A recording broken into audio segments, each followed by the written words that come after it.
नाज़रीन, रात सोने से पहले बेड पर लेटकर अकेले में हम जो कुछ भी सोचते हैं उसका हमारी ज़िंदगी पर बहुत गहरा असर पड़ता है। ये वो वक्त होता है जब दिन भर की मसरूफ़ रूटीन काम और टेंशन ख़त्म हो चुके होते हैं और जहन मुकम्मल तौर पर फारिग होता है, यानी जहन की एक्टिविटीज़ कम से कम हो चुकी होती हैं। इसके अलावा आसपास खामोशी, सुकून और तन्हाई होती है। ऐसे में हमारा जहन एक ख़ास ठहराव की कैफियत में होता है और इस कैफियत में हमारे शऊर और लाशऊर के दरमियान एक ख़ास राब्ता बन जाता है। हम जो भी सोचते हैं वो सीधा लाशऊर में चला जाता है और हमारा लाशऊर न सिर्फ बातें याद रखता है बल्कि उनका असर भी लेता है, और लाशऊर जिस बात का असर लेता है हमारी ज़िंदगी उसके मुताबिक ही बना देता है। हमारी तबीयत, हमारी पर्सनैलिटी वैसी ही कर देता है। अगर रात सोने से पहले हम मनफी बातें सोचेंगे और जहन में दोहराएंगे तो हमारा लाशऊर उन मनफी बातों को मुस्तकिल हकीकत मानकर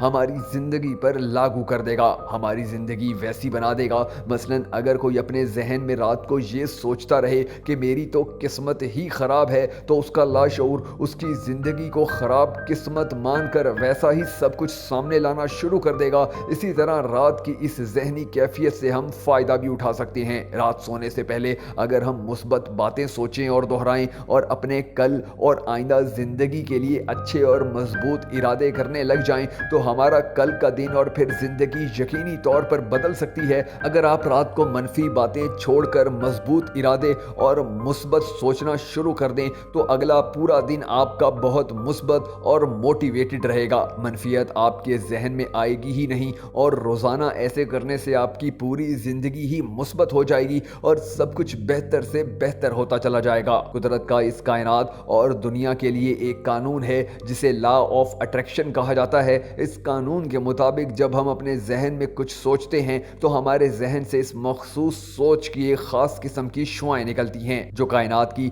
इस सोच की चीज़ों को अट्रैक्ट करती हैं। जितनी हमारी सोच ताकतवर होगी उतनी ही उसमें अट्रैक्शन पावर होगी और वो अपनी मनपसंद चीज़ें ज़्यादा अट्रैक्ट करेगी। मतलब हम जो सोचेंगे वो अट्रैक्ट होगा। लेकिन सोचने की बात ये है कि अगर ये सब इतना आसान है तो सब लोग सब कुछ चाहते हुए भी हासिल क्यों नहीं कर पाते? तो इसका जवाब ये है कि हम चाहते कुछ और हैं लेकिन सोचते कुछ और हैं। मसलन हम चाहते हैं हमें अच्छी नौकरी मिले लेकिन सोचते हैं कि पता नहीं अच्छी नौकरी मिलेगी भी या नहीं। आज अच्छी नौकरियां सिफारिश या पैसे के बगैर भला कहाँ मिलती हैं? मुझे आज तक कभी अच्छी नौकरी नहीं मिली, मेरे नसीब में नौकरी है ही नहीं, मेरी तो किस्मत में ही धक्के खाना है। तो याद रखें कि लॉ ऑफ अट्रैक्शन के मुताबिक हम सोच ही बुरी किस्मत और मनफी चीज़ों को रहे हैं तो फिर अट्रैक्ट भी इन्हीं चीज़ों को करेंगे। हम 99% वक्त अपने जहन में सोच रहे होते हैं जो हम नहीं चाहते और जो चाहते हैं उसे अपने जहन में सोचते ही नहीं। अगर हम मनफी सोच को मुस्बत सोच से बदल लें तो हम अपनी चाहत को अट्रैक्ट कर सकते हैं और दुनिया समेत आखिरत में भी कामयाबी हासिल कर सकते हैं।